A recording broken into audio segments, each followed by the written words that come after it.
Bonjour et bienvenue sur le plateau pour ce focus de LDV Media. Aujourd'hui nous accueillons Lily Lavial qui vient nous parler de son projet Comme ton art. Bonjour. Bonjour. Venez nous parler de votre projet, de votre nouvelle aventure Comme ton art. Mais tout d'abord, est-ce qu'on pourrait en savoir un peu plus sur vous ? Je m'appelle Lily, j'ai 26 ans et je porte le projet Comme ton art en fait depuis 4 ans.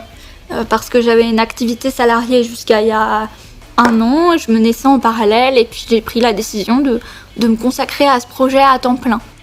Donc vous avez passé 6 ans au sein de la radio FM 43. Quel était votre travail exactement au sein de cette radio associative ? Au sein de cette radio associative, c'est 3-4 grosses missions. Une mission d'animation, tout d'abord de la matinale de 7h à 9h, et une émission que je porte toujours, mais sous un autre statut, qui s'appelle l'Instant Live, qui se veut promouvoir les artistes locaux à l'occasion d'une carte blanche qui dure 40 minutes. Il y avait aussi une mission de programmation, c'est-à-dire de programmation et musicale sur de la scène locale, donc des artistes du département. Et puis à la fois une mission de programmation sur les bénévoles, les animateurs de la radio, récupérer leurs fichiers son et les disposer dans la grille des programmes annuels, voire même estivales aussi parfois. Et puis 2 grosses missions donc de communication externe. Donc communication externe, c'est la communication qu'on allait faire envers les auditeurs. Et de communication interne, donc envers les bénévoles qui gravitent autour de la radio. C'est une radio associative qui, jusqu'à mon départ, mais encore aujourd'hui, représente à peu près une 50aine de bénévoles. Ok. Donc on peut maintenant voir d'où vous tirez cette expérience en matière de communication. Donc comment accompagnez-vous les artistes du territoire ? Que leur proposez-vous ?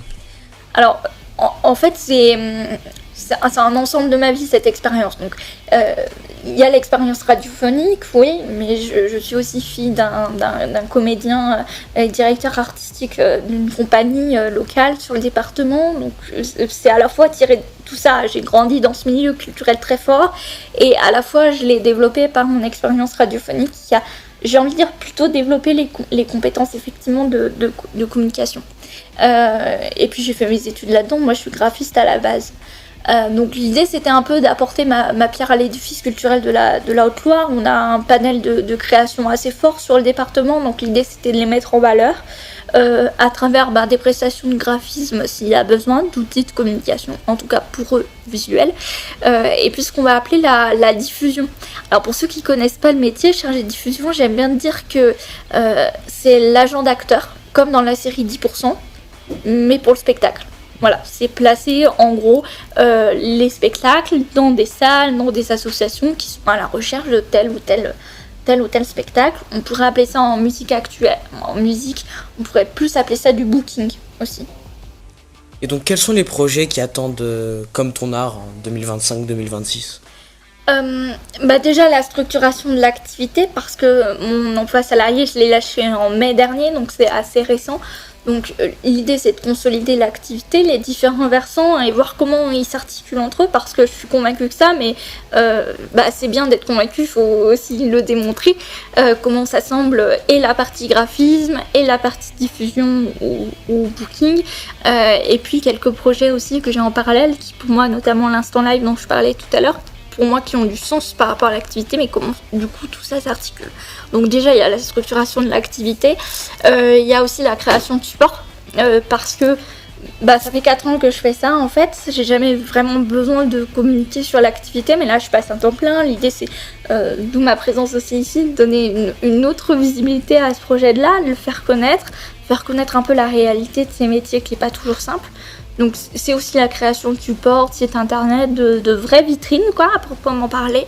Et puis il y a un projet fort qui est là depuis quelques années, mais j'ai envie de renforcer ma présence sur le festival Off d'Avignon 2026, qui est le plus grand festival de théâtre au monde, qui compte à peu près 1800 spectacles par jour, dans près de 300 lieux.